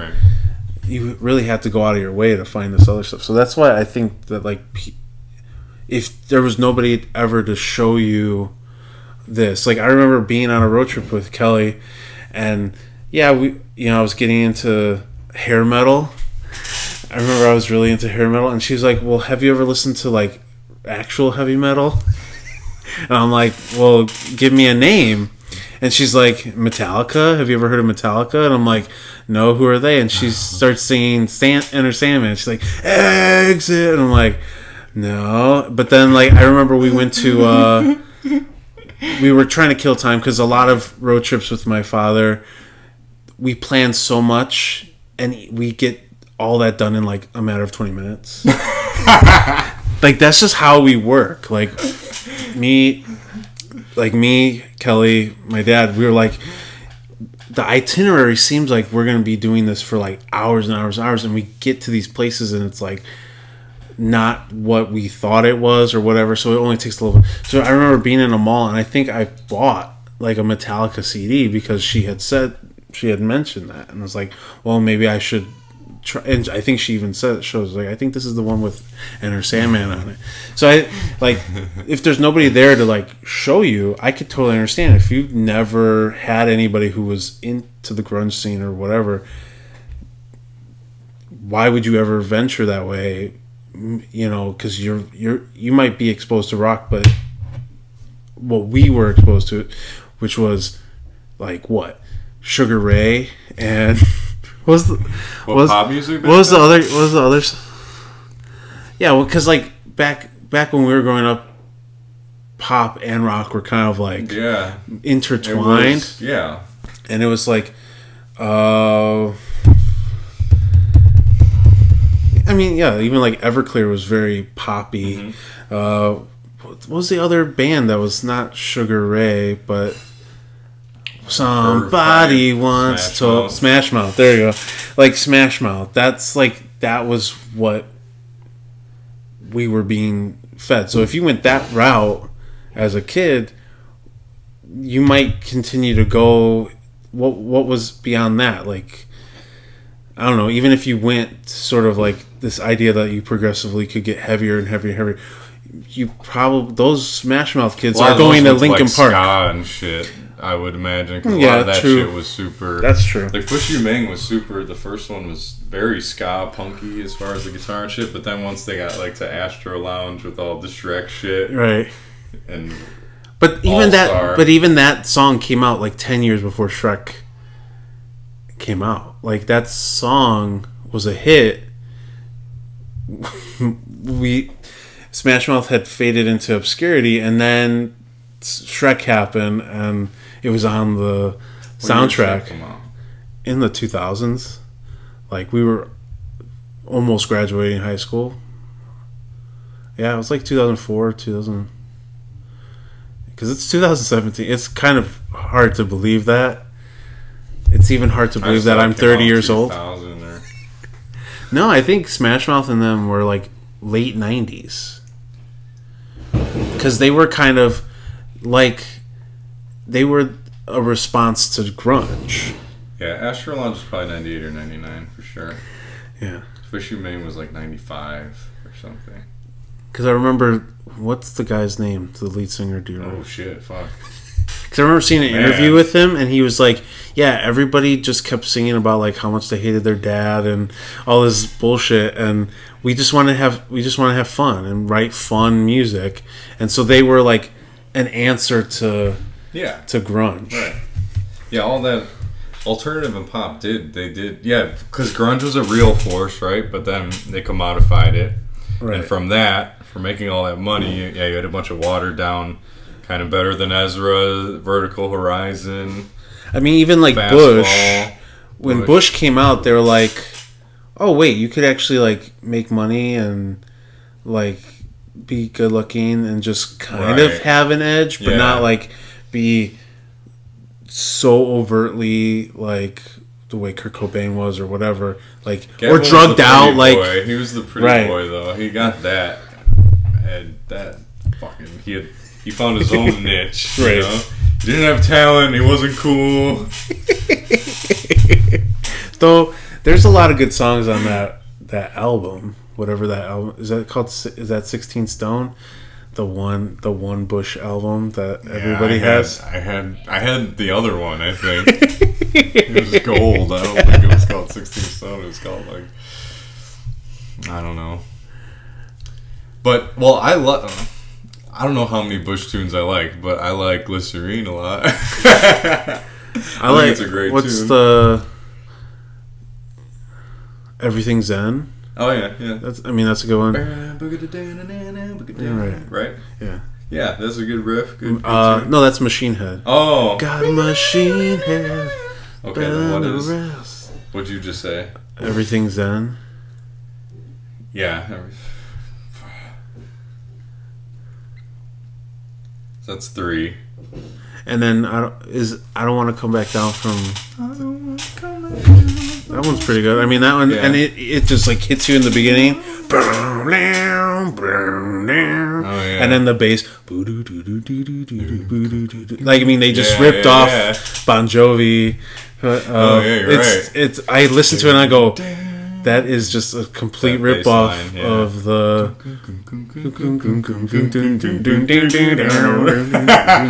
Wow. Well, Smells Like Teen Spirit is Boston, right? I mean, it was just 25 or 6 to 4 or something. Oh no, that's Brain Stew. Right. Right. That's 25 or that's 6 Chicago, to 4. Yeah. That's Green Day, and they suck. They've always sucked. So Boston got ripped off twice then. But that's Chicago. Chicago did 25 6 to 4. Yeah. Okay, for sure. Smells Like Teen Spirit is a Boston song. Right. Can't remember which one though. Ugh. I always have problems remembering songs when a song is on, but then there's one playing in my head right now. That's why. Yeah, but whenever I hear that one, I'm like, God, Bon Jovi. And how did Bon Jovi not try to sue them for that? Because it's such a if Huey Lewis can sue Ray Parker Jr. for Ghostbusters sounding like I Want a New Drug, just sped up. Oh, no shit. Why couldn't Bon Jovi sue Bush for a blatant ripoff? Well, he's Huey Lewis, first of all, so we can start right there. I mean, he is Back to the Future. He's the fucking news, man.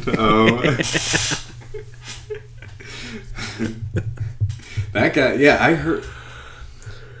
What the fuck? I think I was or was it with you? Were we in a restaurant and Huey Lewis was playing? And it really struck me because I feel like still somehow there are like Huey Lewis songs slipping into modern day times, but no one's noticing it. Like I think he's really been there the whole time. I don't think the last Huey Lewis song I know is the one with Gwyneth Paltrow from that one movie that they did. I love it, and it's a cover of a Smokey Robinson song. I love it when we're cruising together. Oh, okay, that song. That's the last one I know. I don't know. It was weird. Are you just paranoid about Huey Lewis? Fucking Tom Petty, man. Did you hear Rogan? I forget who he was interviewing when he was like, when did it happen? Did it happen before Las Vegas or after Las Vegas? Did Tom Petty hear about Las Vegas and have a heart attack and then die? I thought the same thing. I swear to God, I was like, I wonder if he heard about that shit.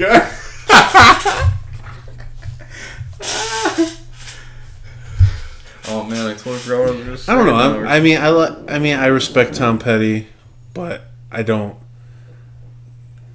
not like listening to Tom Petty songs. I have been, yeah. I mean, you can get through those ones we've heard ad nauseum in 20 minutes, and then I've been kind of hitting up the other ones. that I haven't listened to before, and I'm like, God damn it, this is a good song. Like Swingin'. I don't know if you listen to that or Time to Move On. And I think those might be Tom Petty by himself. But I think, wasn't Last Dance with Mary Jane by himself? One of those big-ass songs was not with the Heartbreakers. He just went, did his own, had a huge-ass hit. I think it was Last Dance with Mary Jane, and then they, went on. But he was able to do both. Oh, that's what I was going to say. The other celebrity death, comedian. Oh, Ralphie May. Dude. Who we voted for. We voted for him at Last Comic Standing so he could beat that fan or whatever. Remember? That was the first season of I do not remember this. We were young as hell. Story. We were young as hell. What? And we somehow got the nerve to actually call and vote because we were watching that because we Dat Fan. I haven't heard that name in forever. Right. Holy shit. Dat Fan and Ralphie May, and you called in to vote, right? And we actually voted, and I remember I think we did it on the speakerphone because it was like, "This is Ralphie May, thanks for voting," or something like that. Holy shit! I don't remember that at all. Yeah. Like I remember that show because I think we both thought Dat Fan was not funny at all, and we thought Ralphie May was hilarious. Yeah, which he is. I mean, I've watched some of his older ones, so like newer to us, and they weren't as funny as like some of the older stuff, but he was really funny when we were growing up. I don't remember doing that, but I liked Ralphie May and I watched like Unruly that night, which was the one in 2015. He made one after that. Between that and there. And when I saw that second one, the first I haven't rewatched it. When I saw that second one, he seemed like, well, he'd been divorced. His energy was like so low. I was like, is he on fucking pills or what? Because like the Unruly 2015 version to the 2016 version, maybe that's what I was doing. I watched that newer one and I was just like, what? Dude, happened? He was like barely moving. Like it didn't even seem like him. He has on a hat like that, and he's in like all black. Oh, and yeah, fucking. Right. It was totally different. And the Unruly one is funny. And right. So I don't know, man. I was always, dude, that guy was fucking huge. So like, you always kind of look at him like, holy shit. Yeah. But he lost some weight. Didn't he? But then, oh yeah, he did, because I remember seeing him on Joey Diaz, and he said he had lost like fucking 40 pounds or something. But you're always amazed that he's still alive, because he was like 450 at least, right? 500. He was like, where it's just, because watching that special, holy shit. He's like the one before that, he's got a regular flannel on, and it's huge, and he's like, the buttons are they're getting stressed. I don't know, man. Did we just watch him? Did we watch him go down? Because maybe watch Unruly if you've watched that second one, and then compare them. Right. But I'm gonna miss him, man. I liked him. Yeah. This is Ralph May. Thanks for voting. Like that's exactly what it was. That sounds right. Yeah. Ralph May. Thanks for voting. It's like that stupid Dat Fan. Not funny at all. Wasn't So did they have one after that? What was that show called? Last Comedian Standing. Last Comic Standing. Comic. They still do it. They still do it? Okay. Because it's just weird to watch it because it's not like, to me, it's not up and come. Like, I don't know. Like, because when, I guess in the comedy world, it's completely different the way it is. But like, I remember like Anthony, just whatever the guy, just something, yeah. Right? I think he was on it one season, and I'm like, I've seen your Comedy Central specials or something. I'm like, yeah. Why are you here? Yeah, right. Or like that's like, there were people like, did Jim Norton do it or something? Like, probably. It was kind of like Dancing with the Stars. It's like, yeah. So we're watching all the established comedians. Who's the best? That's what That's what I think in later seasons. Like at first, it was like I'd never heard of Ralphie May. I definitely never heard of Dat Fan, and like we should look up who the original thing was. Yeah. I think Alonzo Bowden won. That's where I was getting at. I was like, that's long, because I remember Alonzo Bowden was on one of them. Right, and I think he won like season 3 or something like that. But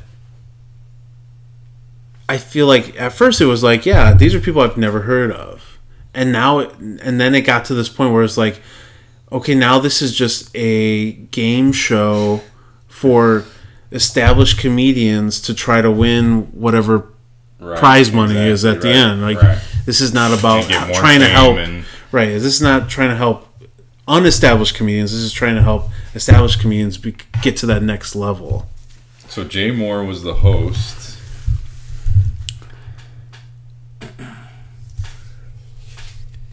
Barry Brandt.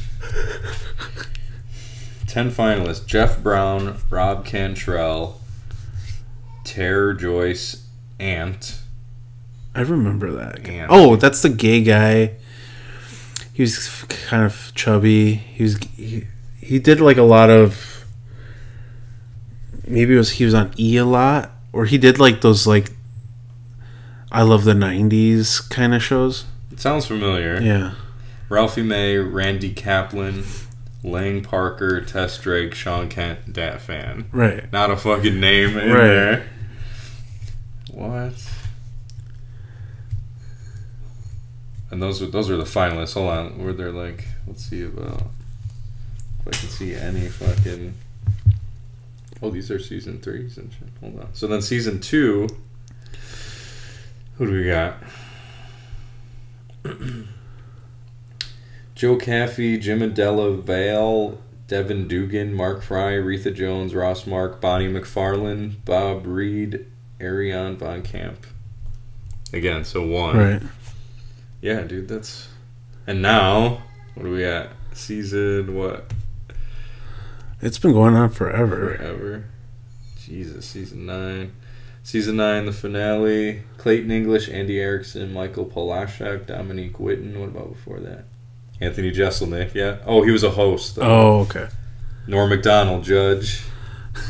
Keenan Ivory Wayans, judge. Shang Wang. You know that's not his real name. Sheng, and then Wang. Maybe. Is that the guy from The Daily Show? There's like a Asian correspondent guy, but like he's definitely from China. Like he has an accent and stuff. What a fool. Barry Brandt. Alright. Wow. None of them made it. None of them made it during the show, after the show. Oh, I feel bad now. Yeah, Tom Petty, I feel like it's just it's like one of those things that's just been around since I was born. Yeah. And then you heard all the songs, and yeah, it wasn't like I was clamoring to go to a Petty concert, and I almost regret it now. But I don't know. Why regret it? Because there's probably a million people you've heard that you've wanted to go see that you're never going to be able to see because they were dead before you like found out. I don't know. Kirk Cobain, Nirvana. Yeah, but I knew that from the start. Like Elvis. Said, fuck Elvis. I don't know. The Beatles. I don't know, dude. Pick it. Otis Redding. Those don't feel bad because I never had the chance to see the Beatles. I never had the chance to see Otis Redding, right? Think of it that way. If we're going to do Soundgarden. Little thing, I saw them. Did you? With Chris Cornell? Yeah. Not some Filipino guy? No, I saw them at UIC. Alice in Chains. Mars Volta opened for them. Alice in Chains. With Lane. Not the black guy. Well, I'm sure when he died, I probably was like, oh, I should have seen them. Tom Petty just died. So when Lane Staley died, I felt that way. When Scott Weiland died, I felt that way. When Chris Cornell, I said, oh, at least you got to see him. All right, the Beatles, I never got to. Otis Redding. I've seen this.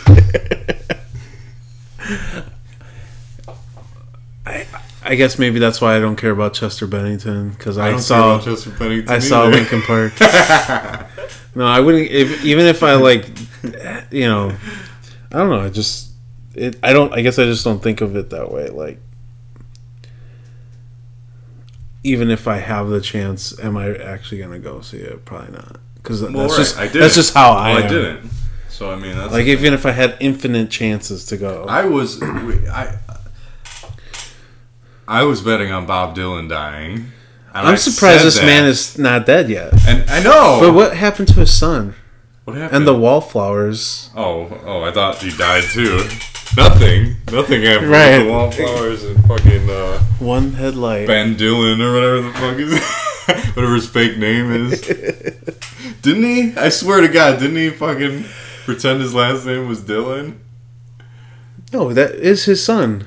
But Bob Dylan's last name isn't Dylan. Oh, it's fake not? name. Oh, yeah. okay. So yeah, it's like some Jewy name. Yeah, right? it's like fucking Weinstein or something. His name's like Irvin Weinstein, but I think that his fucking son. Well, yeah, because that's the only way the wallflowers would have ever. Right, exactly. He had to amounted to anything. Yeah. We wanted light. That was a very Tom Petty tune. That was more petty than... That song came on because I had, like, Pandora on and it was, like, 90s pop. And that came on and I was like, holy shit, I haven't heard this song in, like, a million years. But I could sing, like, almost all the lyrics. Like, it's cold, feels like Independence Day. It was still all there. Right. Beat up truck, I turn the engine, but the engine doesn't turn. It's like, what the hell? Got that right, Bob Dylan's son. Yeah, I'm always surprised to find out that Bob Dylan's not dead. Like, he should be. It just seems like he was from such a far away era, time ago, yeah. And everybody's dead from that era. Why is he still alive? But yeah, he's still alive. It'd be like him and Paul McCartney, because even Keith Richards and Mick Jagger seem a little after Bob Dylan to me for some reason. I feel like Paul McCartney's after Bob Dylan. I feel like he's... Because Dylan, I feel like, was like early 60s in Greenwich Village, whatever, and everyone knew who he was. And then like 65 was Beatles, and then after, you know. So he did get in fast. And he hasn't done... He should have died in the 80s. He should have died... he should have died before the Traveling Wilburys. Who was in the Traveling Wilburys? He's the last one out of them. Was he? Well, George Harrison... Right. The guy from ELO, who I can't remember his name. Is he still alive, though? I don't know. The guy with the fro, right? And the mustache glasses, yeah. I feel like he might be. I feel like he might be, too. What is that dude's name? Michael something? Okay, and then it was Roy Orbison. Yeah, until he died like 5. Yeah, we did. He was... Right? I don't think he was alive for very long. I think he died practically during Traveling Wilburys. Was he alive when the whole... Pretty Woman movie thing? Because I know like the song, and then there was another song though, because it was like Pretty Woman, but didn't he write the Anything You Want? Oh wow, yeah. Was that just for the movie? I don't think so. I feel like because I feel like that song was way more produced than Pretty Woman. Like I don't feel like that song ever played on Oldies 104.3. I don't know. It was very Roy Orbison to me. It felt of the time. But I could totally see it being made for the movie only. But I don't know. But yeah, if I'm Roy Orbison and I write a song, it's going to sound like 1952 or whatever. Right. Kind of like, what was Fogerty? Yeah. John Fogerty? Yeah. Got sued and lost the lawsuit in the 80s. The record company, he broke the contract with his record company. Mm-hmm. Recorded an album and then was sued by the former record company for sounding too much like John Fogerty. Hilarious. And the judge said that is the case, and he lost, and he couldn't like put out the record or something, or had to like pay royalties or some bullshit like that. How is that? Of course he's gonna sound like himself. How is that possible? What judge? Yeah, what kind of backwards ass law loophole was that, dude? Well, he does sound like himself in the recording. Jesus. That's terrible. And that was the last we heard of him, huh? Yeah. Oh, we just saw Foghat. I know, different, but same. With the fart vent. Fart vent.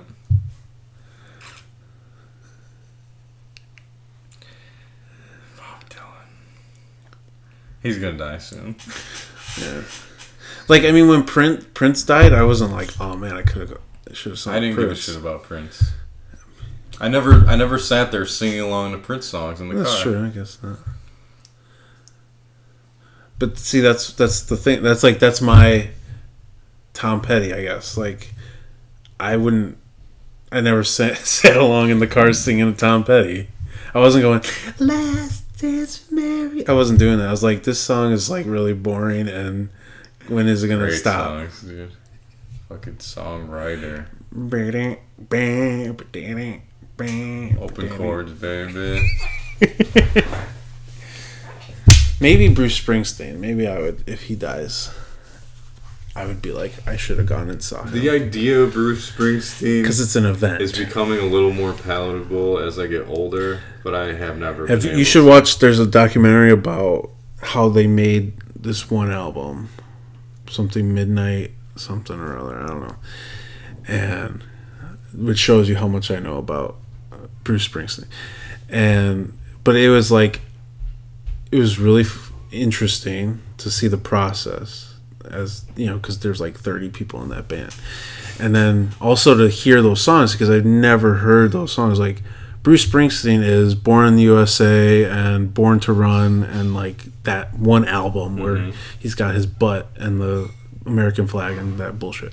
That's Bruce Springsteen. And then like 21 Shots, like that. Have you ever seen that? That song goes for like 30 fucking hours live.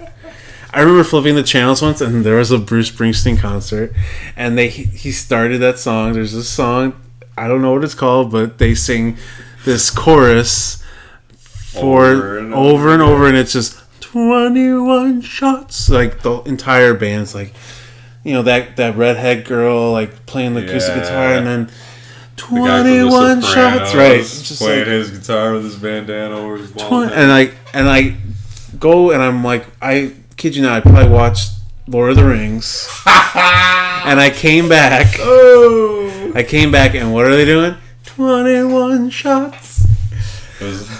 But anyway, so it gave me a new appreciation for him, like as a musician, because like he wrote a song that I really like, Because the Night Belongs to Love. He wrote that song and gave it to, who's that, Patti Smith, to sing, because it was supposed to be for that album, but he felt like it didn't fit within the context of what he was creating, and so he's like, screw it, just give it to her. Nice. And so and it was like, yeah, it's like, and I mean, I really like the songs. I mean, I didn't go any further because I'm lazy, so I didn't. I'm like, there was a desire, like watching it, like you should really find this album and like get into it and like listen to it, and then afterwards I was just like, oh, I'm gonna go to bed. But but you know, like that's, so I have a different appreciation for him now. But is it on Netflix? I don't know what it was on. I like the way he sings, actually, like in those stereotypical songs that we've all heard, because he's like, he's belting it, dude. You know what I mean? Baby, we were born. You know, it sounds like he's fucking. It sounds like there's some earnestness there. You know what I mean? Yeah. For as hokey as it may be or whatever, it sounds like he was trying. Even in Glory Days.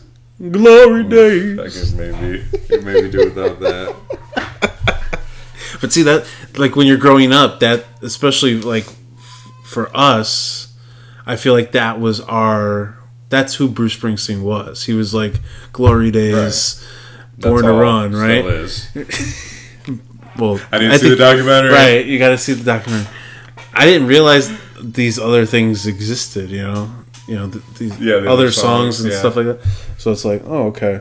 But knowing that, like, I also kind of am suspect of going to actually watch a Bruce Springsteen concert, because you know it's 4 hours long, and you're gonna hear 21 shots for 3 of those 4 hours. So yeah, it's like when I went to see Everclear and Fastball and Vertical Horizon play before them, and they just fucking, well, where were they going without ever knowing the way? Now this side, but they dragged that fucking song out for a long time, because there was the one other one that I can't remember right now, and that was it. Yeah, it was sad though.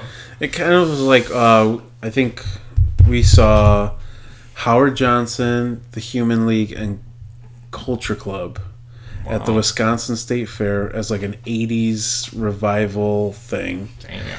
And Howard Johnson, I don't even know what song he's known for. Hotels, I thought. I don't even know what that is. I can't even think of it right now, but he was known for one song, and I think Kelly was like, when that song comes on, you're gonna know. And of course it was the last song, and then of course they like milked it for a million years. And then Human League, they're only known for "Don't You Want Me, Baby," right? Yeah. So you're sitting through like 20 minutes of what is this? What is this? And then 10 minutes of "Don't You?" Ooh. I was working at a waitress in a cocktail bar. That used to be on Retro 80s at 8 every night, dude. You remember that shit?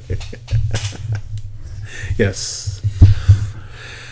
My dad would have to drop me off at 8, but when I was lucky, it would be after 8, and like it kind of started like 7:50 or 7:55, so I get like 3 80s tunes before I got into the house. I used to love that shit when I was little. And then like Culture Club, of course they had more hits because they're like an actual group. And kind of a cultural phenomenon in the 80s. But they were like their encore, right? Like they left and they didn't play, you know, a few of their bigger hits.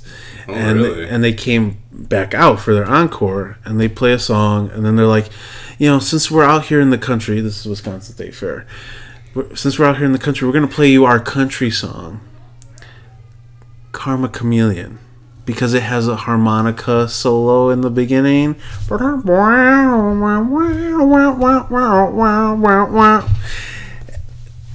No. Even I knew, being like 12, that was not... Oof. You can't pass off a little harmonica solo as country music. That sounds rough. And then that was it. That was the last song. But I can't believe... I mean, it's their biggest hit, but it's like, don't say it's a country song. Even my dad liked Boy George. So really? They were a cultural phenomenon. I found an old tape. I found a tape on like the porch of fucking Boy George's gay ass face right there on the front. Damn, that's a gay dude. Holy shit. Yeah. I don't ever remember listening to it in the car though. I think maybe that's why I loved The Wedding Singer so much as a movie. It's because like I liked 80s music. It was good. Yeah. It was a good one too. We saw it on your birthday. We did. One of the many movies we watched on my birthday. I find myself all the time for some reason telling people about Beyond the Mat and how we saw it, because like I don't even know how I get into these, but wrestling always comes up and they'll be like, yeah, I wasn't really into it. I'll be like, well, my cousin was for a couple of years, really heavy. I was upset, like, you know, I did want to be a comedian at one point, and then I pushed all that aside because I was going to become down. You didn't push it aside. You pushed it deep down because I was going to become a professional wrestler. Grew my hair out for that and everything. Like, is that the reason? The first time it was for wrestling. Like in 7th or 8th grade, because I was like, every wrestler had long hair, so I was like, damn, I want to be a wrestler. That is so cool. And then and I cut it, and then I grew it out again. It's way cooler than growing out for rock and roll. It's way cooler to do it for wrestling. It is, man. Wrestling is more niche than fucking rock and roll is. That's true. I feel like a goddamn walking stereotype all the time. just waning it up in my cousin's basement. Yeah, so like I really wanted to be and I think that's a part of like my obsessive nature. I get really obsessive about things for like a couple years, 3 or 4 years at a time, and then I go like comedy was before wrestling, and I remember watching I knew like every episode of Saturday Night Live from the 90s, like the back of my hand. Yeah, we used to watch that like crazy. I knew so many people's routines, comedy routines, that I could like recite them verbatim at school and stuff, and people would think I was so funny. I'm like, I'm just doing George Lopez or something. You know, like I'm just stealing jokes. Oh no, I thought you meant Carlos Mencia. Damn it! I'm just stealing jokes that were already stolen. But I knew George, not you, man. Sorry. Right. But yeah, like, you know, and then so I got really into wrestling, and yeah, everything I did was like was around wrestling, and so I think I had an Undertaker cake, you know, Ooh. An Undertaker cake for that birthday, and we went to see Beyond the Mat because it was the only wrestling thing around, and we were all obsessed with wrestling. Like my friends, like Adolphus and Fabian, and everybody was obsessed with wrestling at that point. We were beating each other in the bathrooms at school, like taking the garbage can that was in the bathroom and like pretending to hit each other and like hardcore match and all this stuff like that. And like that. Did we also see the one with David Arquette? What do you mean? The wrestling movie with David Arquette? No. For one of my birthdays? Oh, I know what you're talking about now, finally. It took me a long time. I was thinking of Alexis Arquette because we were talking about Wedding Singer. Oh, yeah. And I was just picturing David Arquette, yeah. Did we see that one for my birthday, too? Shit, it had, like, Goldberg and Diamond Dallas Page in it. And they had, like, the three-tiered Hell in a Cell kind of cage match thing. What year was that? It had to be around the same time, right? That's right. I feel like Wedding Singer was first, then Beyond the Mat. I don't know if... I don't know. Yeah, I don't know if there was a third one or if like people stopped coming to my birthday parties because it's too depressing. Yeah, don't go to Hans's birthday party because you're gonna watch these like really depressing movies about Jake the Snake doing heroin and shit. I haven't seen it in years, but I remember that as a good documentary. I don't know. It was good. Yeah, it led to Jake the Snake getting with Diamond Dallas Page and getting clean. Yoga. Him and Scott Hall lived with Diamond Dallas Page because he does the yoga thing, but he decided, I guess his next career move was, I'm going to create this house where people are going to come and they're going to live with me, and they're going to do DDP yoga, and they're going to eat the way I tell them to eat, and they're going to do all this shit. And there, because it was like during this documentary, there was like some chunky guy like me with like my mushroom cut from when I was in 8th grade, like looked exactly like me. They're like trying to lose weight with DDP, yeah. And they're like, Jake the Snake is not trying to get healthier, like because his back is all messed up or whatever. He's trying to get off pills and he's trying to get off booze. And then they're like, have you heard about Scott? You know, he's not doing too well. And so DDP's like on the phone with him. He's like, you just need to come here now.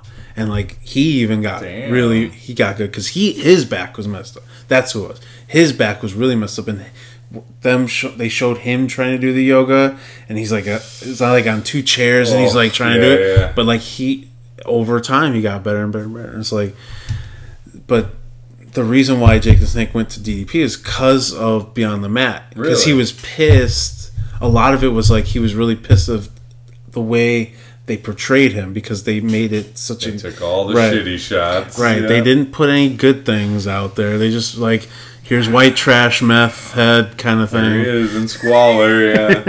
Really shitty. It's like, and I think maybe that movie kind of deterred me from wanting to really be a professional wrestler, because like it's like that could be you. It painted it bleak. That's why I still think of it as good. Like I don't remember it being like a very rosy thing. And then like Chris Benoit. Yeah. Like maybe a year or 2 later. Was that long ago?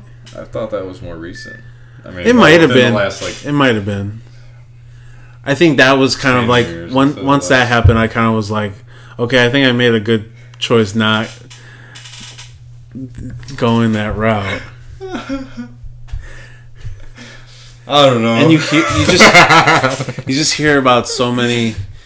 I mean, I watched like the Bret Hart documentary and how he got screwed out of all this stuff, and yeah. Well, it's just a really, even, you know, before you get famous, it's just a really hard fucking thing to do. I feel like they just beat the fuck out of There's themselves. A good 30 for 30, I think, about like, because now, because it became so huge, WWE was able to like create their own startup, like their own D-League kind of thing, and that's NXT or whatever it's called now.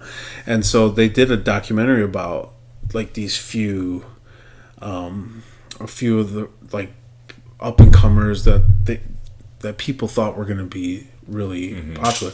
And I think only one from there is actually an actual wrestler right now.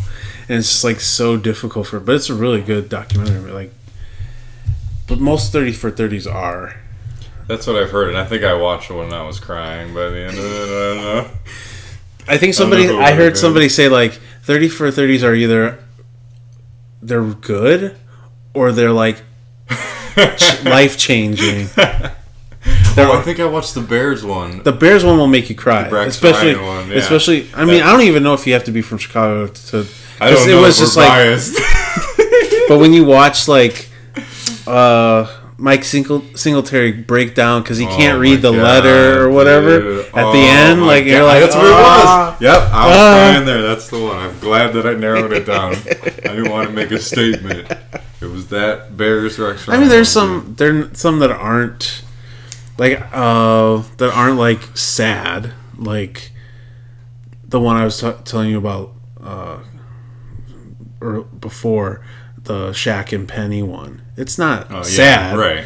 They're fine, or they're fine. They're good. They're alive. What about the white guy with the flat top that I always see on the cover? Like Boz, yeah. Did you see that one? Yeah, I saw that one. That one's not. What's sad. up with him? He's just like.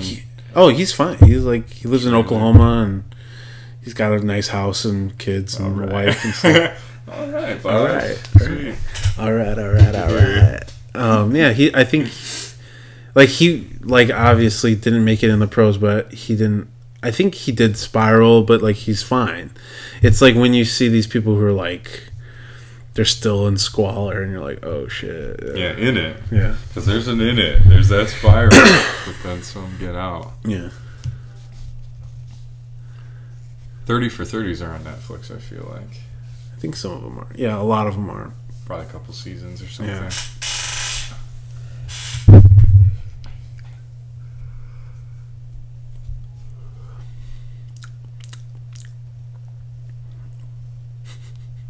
A lot of topics. Yeah. Flying all over the place. A lot of dead people in this room. You should watch this YouTube channel called Lost in Vegas. Okay. It's two black guys, and they listen to music, and then they're listening to the song, and then they'll talk about it while they're doing it. So I think they mainly were doing like hip hop when they first started, and some R&B and like stuff. But they had after a while they started doing like rock and metal and stuff. They listened to Holy Wars by Megadeth. Just watch that one and then tell me what you think. Lost in what? Lost in Vegas. I've never seen people so it's cool. Coming from somebody who doesn't listen to metal, to see those people and like to see that they can at least recognize like really good musicians and stuff like that, it's pretty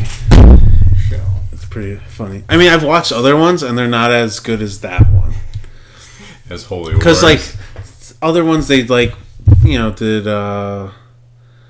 did Plush by Stone Temple Pilots, but it's not as like I feel like they did Rain and Blood, but I don't really like that song anyway. So it's like when they're like, damn, they're doing really good, like this beats are good, and it's like, but they're like they also didn't dissect the lyrics of Holy Wars. They dissect the lyrics of all the other ones, kind of. They're like, they'll say the lyrics, and it's just like, I don't want to hear you say lyrics. Just talk about music, kind of stuff. Away, yeah. But yeah, especially because Holy Wars is such a like, it's Megadeth's masterpiece. Kind of, most people think it's their greatest song ever. So it's Megadeth's, Mariah Carey's. It's Megadeth's All I Want for Christmas Is You. And we've come full circle. Mariah death, yes. Mariah Carey will be the next one to die. You see it here. Then Bob Dylan.